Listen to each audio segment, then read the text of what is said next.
From British India. Punjab, India, my country. British India, not your India. Vande Mataram! Vande Mataram! Vande Mataram! Vande Mataram!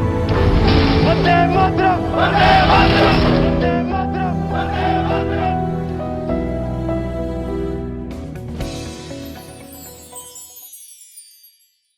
ये किस्सा है देश की आजादी से पहले का, जब पंजाब का एक 19 साल का क्रांतिकारी फांसी के तख्ते पर भेजे जाने की अपनी बारी का इंतजार कर रहा था।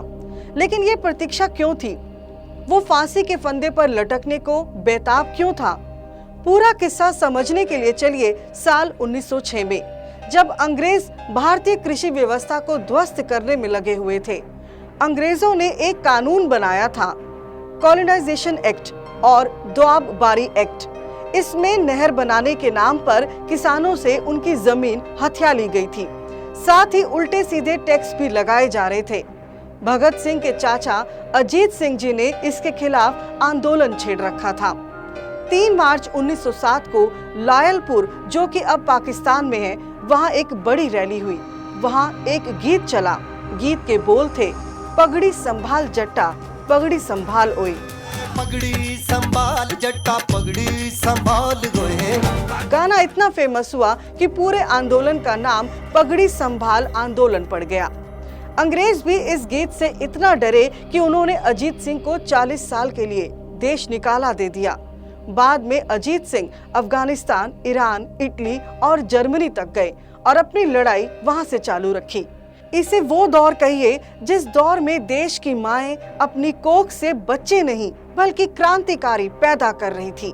इस दौर का एक बच्चा बड़ा हो रहा था, नाम था करतार सिंह सराभा। लेकिन ये किस्सा इतना भर नहीं है। इस किस्से में आजादी का आंदोलन है, बलिदान है और साथ में है आर्य समाज।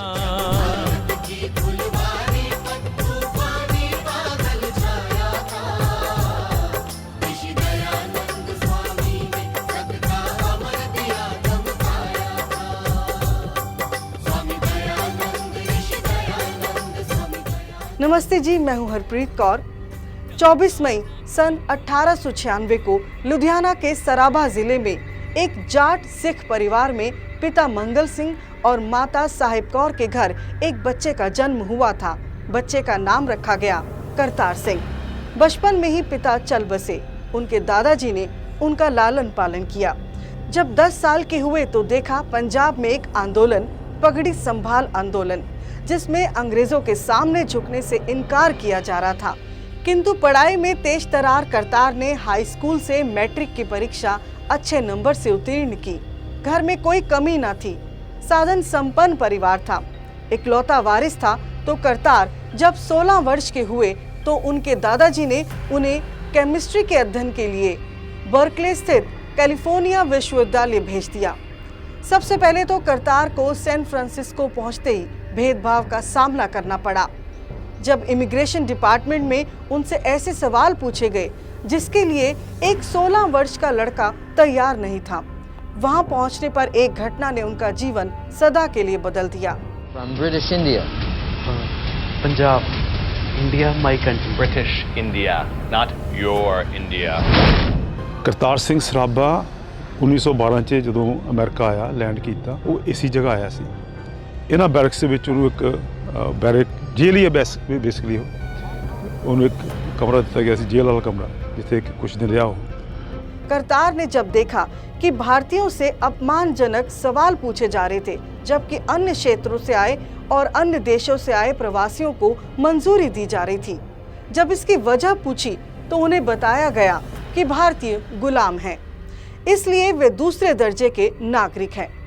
दूसरा, वो जिस मकान में रहा करते थे उसकी मालकिन एक दिन पूरा घर सजा रही थी।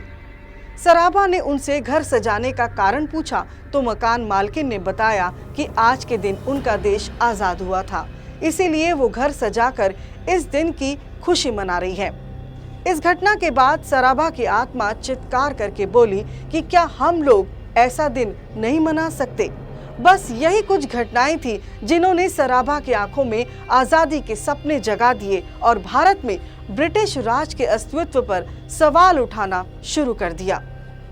साल था 1912। अमेरिका के पोर्टलैंड में भारतीय लोगों का बहुत बड़ा सम्मेलन हुआ। हरनाम सिंह, सोहन सिंह भकना सहित कई भारतीय इस सम्मेलन में हिस्सा लेने पहुंचे। इसी दौरान आर्य समाज की विचारधारा से प्रभावित और महर्षि दयानंद सरस्वती जी के परम शिष्य लाला हरदयाल ने वहां अपना भाषण दिया, जिसे सुनकर सराभा बहुत प्रभावित हुए। ये भारत का वो दौर था जब देश के नौजवान नहीं मना सकते। बस यही कुछ घटनाएं थी जिन्होंने सराभा की आंखों में आजादी के सपने जगा दिए और भारत में ब्रिटिश राज के अस्तित्व पर सवाल उठाना शुरू कर दिया। साल था 1912। अमेरिका के पोर्टलैंड में भारतीय लोगों का बहुत बड़ा सम्मेलन हुआ। हरनाम सिंह, सोहन सिंह भकना सहित कई भारतीय इस सम्मेलन में हिस्सा लेने पहुंचे। इसी दौरान आर्य समाज की विचारधारा से प्रभावित और महर्षि दयानंद सरस्वती जी के परम शिष्य लाला हरदयाल ने वहां अपना भाषण दिया, जिसे सुनकर सराभा बहुत प्रभावित हुए। ये भारत का वो दौर था जब देश के नौजवान कांग्रेस की नरम दल नीतियों से बहुत खफा हो चुके थे। उन्हें लगने लगा था कि बिना हथियार उठाए आजादी नहीं पाई जा सकती। फिर क्या था, आजादी के लिए चल रही मुहिम तेज हो चली। आर्य समाज के सिपाहियों ने विदेशी धरती पर गदर आंदोलन की नींव रख दी। ये अपनी तरह का पहला आंदोलन था जिसकी नींव विदेश में रखी गई थी। यहाँ भारतीय विद्यार्थी इस आंदोलन की सभा में बढ़ चढ़कर हिस्सा ले रहे थे। गदर पार्टी का एक ही मकसद था, किसी भी तरह से भारत की आजादी। यहाँ इनका एक ही नारा था, देश की आजादी के लिए हर तरह से आहूत होना। काम किए गदर हो कितने गदर नहीं चाहिए कि वंदे मातरम, वंदे मातरम। देश नो चलो, देश नो चलो, देश मांगता है कुर्बानियां।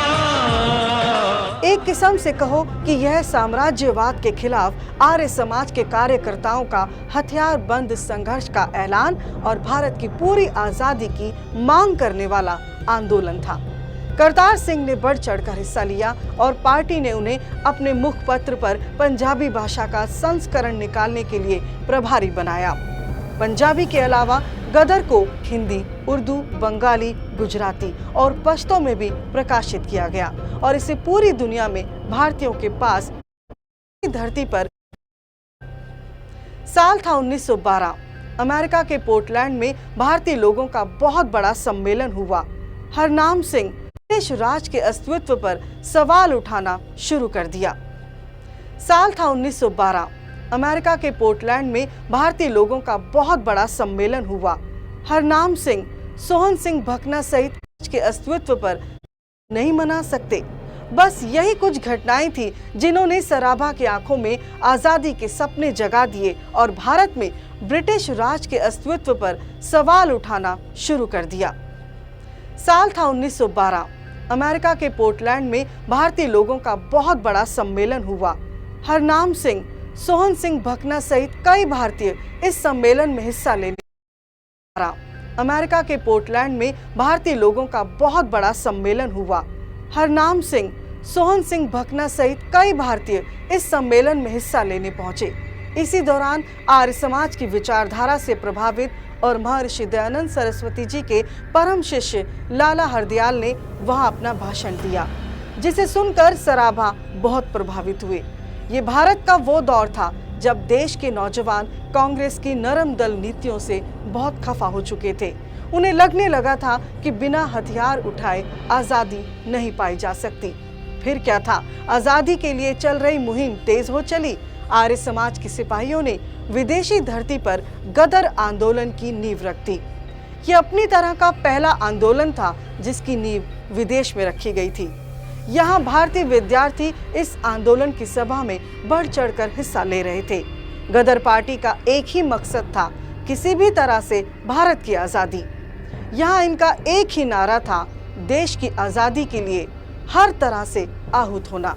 काम किए गदर हो कितने गदर नहीं चाहिए कि वंदे मातरम, वंदे मातरम। देश नो चलो, देश नो चलो, देश मांगता है कुर्बानियां। किस्म से कहो कि यह साम्राज्यवाद के खिलाफ आर्य समाज के कार्यकर्ताओं का हथियार बंद संघर्ष का ऐलान और भारत की पूरी आजादी की मांग करने वाला आंदोलन था। करतार सिंह ने बढ़ चढ़कर हिस्सा लिया और पार्टी ने उन्हें अपने मुखपत्र पर पंजाबी